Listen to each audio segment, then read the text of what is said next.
Katakan, jika para terpidana cerita kalau mereka dipaksa mengaku terlibat dalam kasus pembunuhan Vina dan Eki. Curhatan tersebut diterima oleh Ahmad Budi Permadi, karena ia berada di sel yang sama dengan 7 pelaku kasus Vina Cirebon. Ahmad Budi Permadi menyampaikan bahwa salah satu terdakwa yang bernama Sudirman mengatakan bahwa mereka mendapat tindak kekerasan saat proses pemeriksaan. Bahkan ketujuh terdakwa tersebut dipaksa untuk mengaku bahwa mereka adalah pembunuh Vina dan kekasihnya, Eki.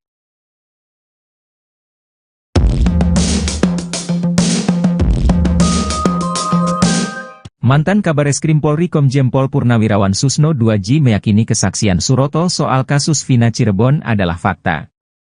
Karenanya Susno pun menyebut cerita yang diurai Suroto membuat alur kasus pembunuhan Vina dan Eki di tahun 2016 akan berubah 180 derajat.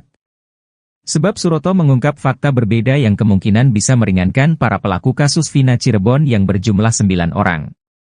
Kala itu Suroto beranggapan bahwa korban laki-laki yakni Eki sudah tewas di tempat.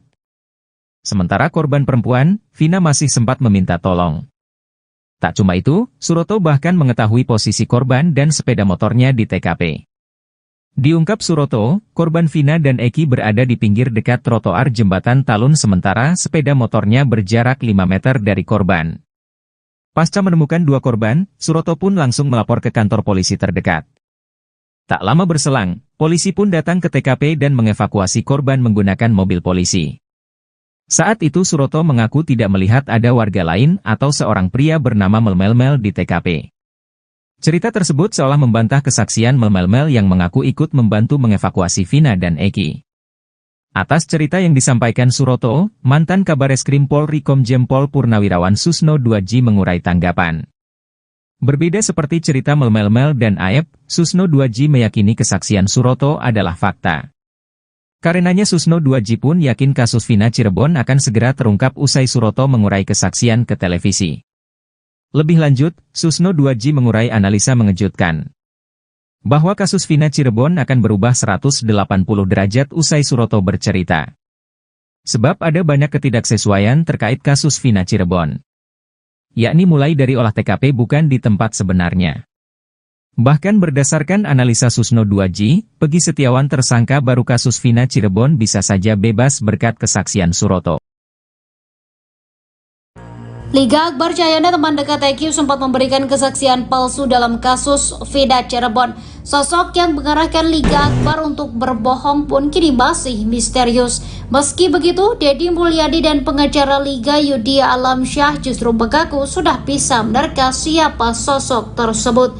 Sebelumnya, dalam isi dakwaan disebut bahwa Liga Akbar Cahyana menyaksikan Eki dan Vina dikejar hingga dilempari menggunakan batu. Aksi itu terjadi di depan SMPN 11 Jalan Perjuangan Cirebon, Jawa Barat pada Sabtu 27 Agustus 2016 lalu. Liga juga disebut kabur lewat gang untuk pulang ke rumahnya. Namun, Yudhya mengatakan bahwa sebenarnya kejadian yang dialami Liga tak seperti faktanya. Saat dekat maghrib, Eki kemudian pamit untuk menjemput Vina di rumahnya. Menjelang Isya, barulah Eki kembali ke tongkrongan bersama Vina. Selama 30 menit, Eki dan Vina nongkrong bersama Liga Akbar Cahyana di warung depan SMA 4 Cirebon. Saat nongkrong, Eki sempat menunjukkan foto Rivaldi alias Ucil. Bahkan Ucil menantang Eki untuk berkelahi. Yudhya juga memastikan bahwa Liga sama sekali tak mengantar Eki dan Vina hingga mengalami pelemparan dan pengejaran. Yudhya Alamsyah menambahkan bahwa saat diperiksa pada 2016 lalu, hanya ada Liga dan penyidik di ruangan tersebut. Yudhya Alamsyah berkata sebenarnya yang membuat kasus Vina menjadi menjelibat seperti saat ini bukan karena keterangan saksi, namun ada sosok yang membuat kasus ini semakin ruwet alias semakin rumit.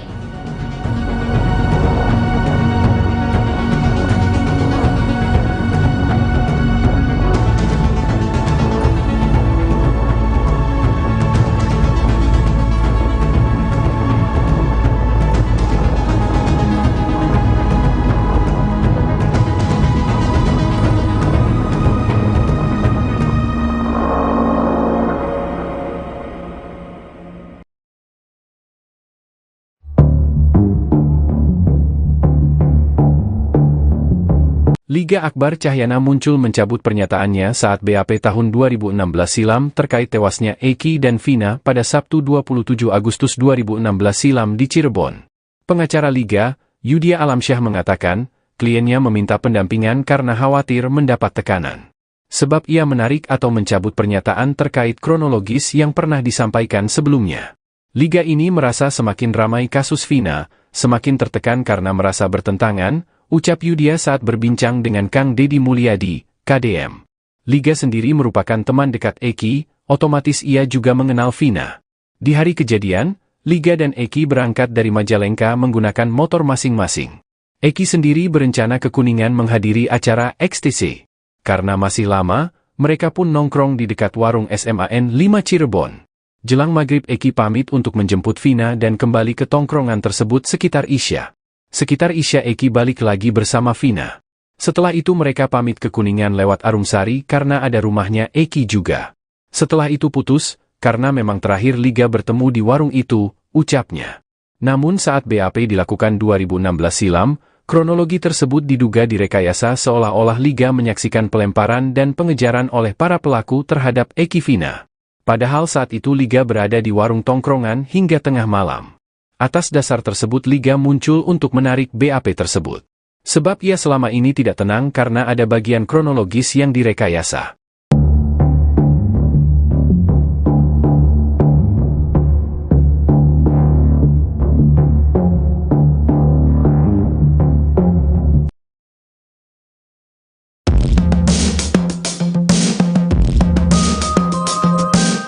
Suroto, 50, kembali memberikan pengakuan mengejutkan terkait kasus Vina Cirebon.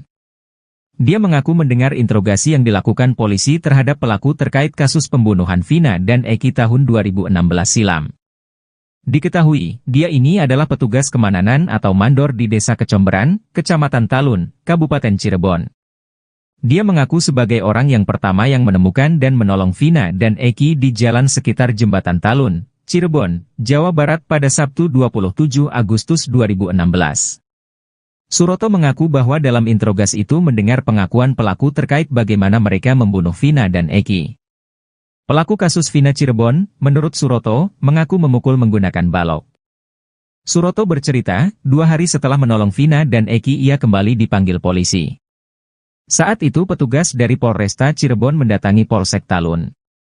Seperti isi dakwaan pengadilan bahwa 11 pelaku menyiksa Eki dan Vina di halaman belakang showroom dekat SMP 11 Cirebon, Jalan Perjuangan.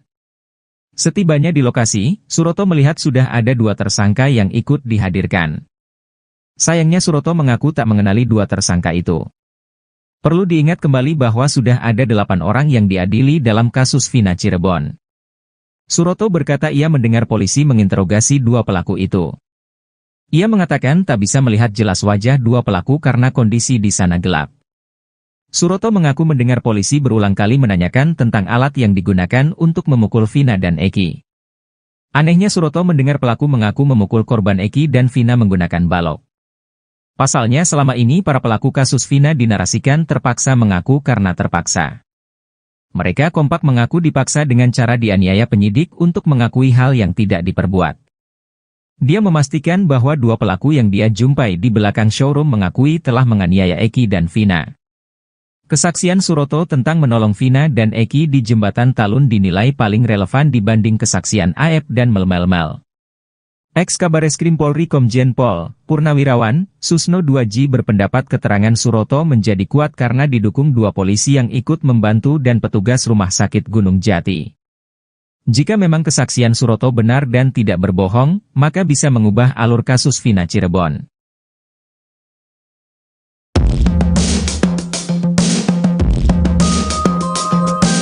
Tujuh terpidana kasus Vina Cirebon menumpahkan amarahnya kepada Ahmad Budi, mantan napi Lapas Kesambi Cirebon, Jawa Barat.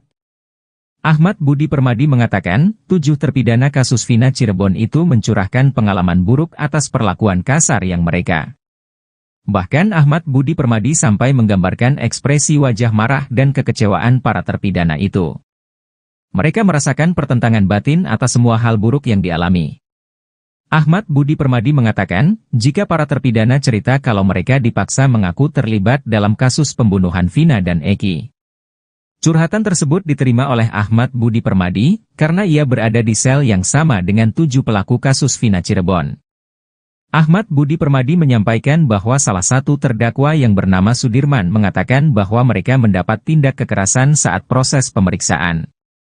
Bahkan ketujuh terdakwa tersebut dipaksa untuk mengaku bahwa mereka adalah pembunuh Vina dan kekasihnya, Eki.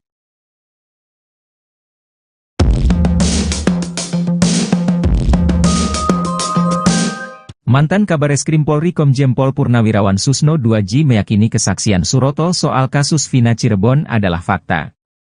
Karenanya Susno pun menyebut cerita yang diurai Suroto membuat alur kasus pembunuhan Vina dan Eki di tahun 2016 akan berubah 180 derajat. Sebab Suroto mengungkap fakta berbeda yang kemungkinan bisa meringankan para pelaku kasus Vina Cirebon yang berjumlah 9 orang. Kala itu Suroto beranggapan bahwa korban laki-laki yakni Eki sudah tewas di tempat. Sementara korban perempuan, Vina masih sempat meminta tolong. Tak cuma itu, Suroto bahkan mengetahui posisi korban dan sepeda motornya di TKP. Diungkap Suroto, korban Vina dan Eki berada di pinggir dekat trotoar jembatan Talun sementara sepeda motornya berjarak 5 meter dari korban. Pasca menemukan 2 korban, Suroto pun langsung melapor ke